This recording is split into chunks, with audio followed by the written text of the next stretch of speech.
5 تا جهاد داریم: جهاد مالی، جهاد تبلیغی، جهاد تعلیمی، جهاد سیاسی، جهاد جنگی. اهل کدومشید؟ شما شنیدید کسی مالی در راه خدا تو کار خیر داده ورشکست شده؟ اونایی که سن سالشون بالاست.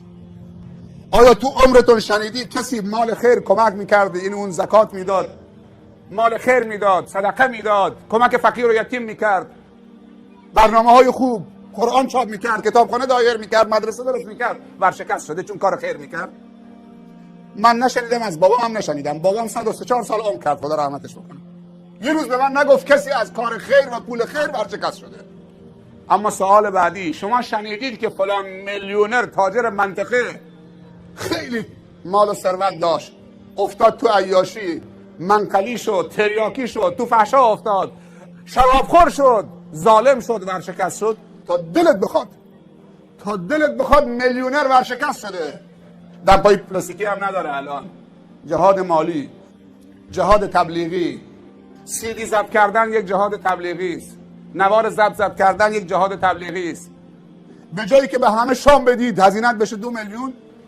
رستم اینجا نشسته، من تبلیغ برای رستم نمی‌کنم. خب شیرین سنا داره اونجا، تو مراسم هم همیشه حاضره. کی کس میشه رستم بخرید با شیرینی و ساندیس، شورخاله بیخ، به همه بدید شام ندید. ولی وقتی همه میخوان برن، آخری که میخوان برن، به هر کدوم یا یک نوار سخنرانی شیخ زیایی، یا CD، یا یک کتاب کوچک درباره عقیده، درباره طهارت، درباره چیزهای خوب. وقتی میخواد بره بفرما توی سینی 2 طرف کوچه ایستادن، بفرما خیلی خوش آمدید، این هدیه با خودتون ببرید. این بهش میگن جهاد تبلیغی. همش 200,000 تومان هم نمیشه. جهاد مالی، جهاد تبلیغی، انتشارات، نمیدونم صدا و سیما، رادیو، ضبط صوت، اینا ابزارن، ابزار جهاد تبلیغی هن. ماشینی که تو باش جابجا میشی جهاد تبلیغی است، ابزار جهاد تبلیغی است. جهاد تعلیمی، علم داری یاد مردم بده. جهاد تعلیمی، پول داری مدرسه درست کن، مکتب خانه درست کن، جلسات علمی، کتاب چاپ کن، CD بخر، CD سخنرانی چاپ کن، 2000 تا نسخه چاپ کن، بده به مردم، پولش بده. همش 200,000 تومان نمیشه، باور کنید. 300,000 تومان نمیشه. الان قرآن 1 جزئی و 30 جزئی لازمه، جزوه لازمه. منطقه اینجاست دمپایی ندارن بچه ها، تا چه برسه پول. سال گذشته 2500 تا بچه جاستی پا برهنه تو کلاس قرآن شرکت کرده، با پای برهنه. 54 معلم تو 80 تا پایگاه. امسال به 3000 خورده رسیده تعدادشون. هل من ناصره؟ حقوق یک معلم شما میدید؟ حقوق 2 تا معلم شما میدید؟ پول جزوه شما میدید؟ پول کرایه خونه میدید؟ 5 تا موتور لازم، هر موتوری 150,000 تومان، 3 تا عالم سوار بشه تو روستاها بچرخن. 150,000 تومان پول یه موتورسیکلتی که 700,000 تومان خریدی، زیر پای بچه 10 سالت کردی. یه موبایل هم دست بچه 12 ساله دادید. گواهی هم نداره، احتمال داره بچه مردم بزنه بعد گرفتار بشید.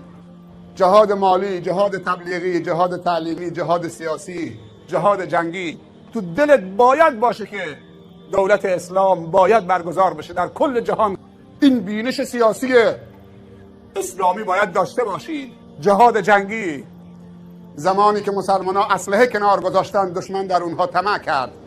قله بلند اسلام جهاده.